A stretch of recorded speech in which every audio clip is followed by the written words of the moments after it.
Hello friends, मैं doctor Shefali सूद हूँ। मैं एसपीएस हॉस्पिटल में गायनेकोलॉजिस्ट हूँ। आज हम आपसे बात करेंगे एक रेयर केस के बारे में। ये केस 5000 में से किसी एक औरत में ऐसे पाया जाता है और इसे कहते हैं एब्सेंट वजाइना सिंड्रोम या MRKH सिंड्रोम। ये पेशेंट हमारे पास आए और इन पेशेंट की कंप्लेंट ये थी कि इनको कभी भी बचपन से लेके अब तक 36 इयर्स ऑफ एज तक कभी पीरियड्स नहीं आए थे। जब इनको इन्वेस्टिगेट किया गया, इनके टेस्ट किए गए, तो ये मालूम चला कि इनको ये रेयर बीमारी है जो कि बहुत ही कम लोगों में पाई जाती है। इस केस में जन्म से, बचपन से ही यूट्रस और वजाइना दोनों एब्सेंट होते हैं, जिस वजह से पेशेंट को कभी भी पीरियड्स नहीं आते हैं। इस कंडीशन का जो इलाज है वो एक सर्जरी से किया जाता है जिसको कहते हैं वजाइनोप्लास्टी। इस सर्जरी में एक नया रास्ता बनाया जाता है जिसमें अंदर स्किन ग्राफ्ट की हेल्प से ये रास्ते को तैयार किया जाता है। ये बहुत ही एक रिस्की और मेटिकुलस सर्जरी होती है जिसमें कि पेशाब के रास्ते को चोट लगने का या फिर लैट्रिन के रास्ते को चोट लगने का भी काफ़ी जोखिम होता है। यह केस मैंने और डॉक्टर ईश गर्ग, जो कि हमारे सीनियर प्लास्टिक सर्जन हैं, हमने मिलकर एसपीएस हॉस्पिटल में किया है और सक्सेसफुली इस केस में अब हमने नियो वजाइना क्रिएशन किया है। इसके बारे में आगे की डिटेल्स आपको डॉक्टर ईश बताएंगे।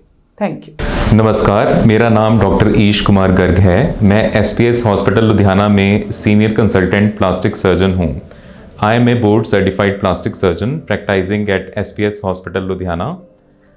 जैसे कि डॉक्टर शेफाली सूद ने आपको बताया, हमने एक रेयर सर्जरी की। इस पेशेंट में हमने नियो वेजाइना रिकंस्ट्रक्शन किया, यानी कि पेशेंट का वेजाइना जो कि जन्म से नहीं था उसको दोबारा से बनाया गया।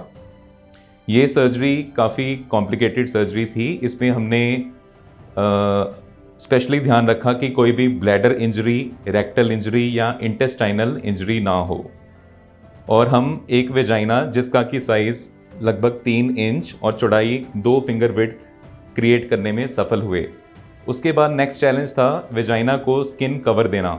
तो स्किन कवर के लिए हमने split thickness skin graft use किया। पेशेंट के लेफ्ट थाई से हमने हम्बीज नाइफ यूज़ करके स्प्लिट थिकनेस स्किन ग्राफ्ट यानी कि एक पतली चमड़ी की लेयर ली और उसको एक मोल्ड के अराउंड रैप करके वेजाइना के अंदर स्टिच कर दिया और उसके ऊपर ड्रेसिंग कर दी। फिर उसकी हमने ड्रेसिंग चेंज 5वें दिन और फिर 10वें दिन की, और 10 दिनों के बाद स्किन ग्राफ्ट जो था बहुत अच्छा उसका अपटेक हो गया और वेजाइना को एक अच्छा कवर मिल गया। जो डोनर एरिया यानी कि थाई जहाँ से हमने स्किन ग्राफ्ट लिया, वहाँ पे 2 वीक्स में न्यू स्किन आ गई। ये सर्जरी कामयाब रही। ये एक रेयर सर्जरी है जो कि इंडिया में बहुत ही फ्यू सेंटर्स में होती है और एसपीएस हॉस्पिटल लुधियाना इस तरह की सर्जरी करने में सक्षम है। हमारी टीम है जिसमें कि gynaecologist along with plastic surgeon we both jointly operate the case. और कोई भी ऐसा पेशेंट अगर आपकी नॉलेज में हो जिसको कि इस सर्जरी की ज़रूरत हो या इससे रिलेटेड गाइडेंस की ज़रूरत हो, उसे आप हमें रेफ़र कर सकते हैं। Thank you.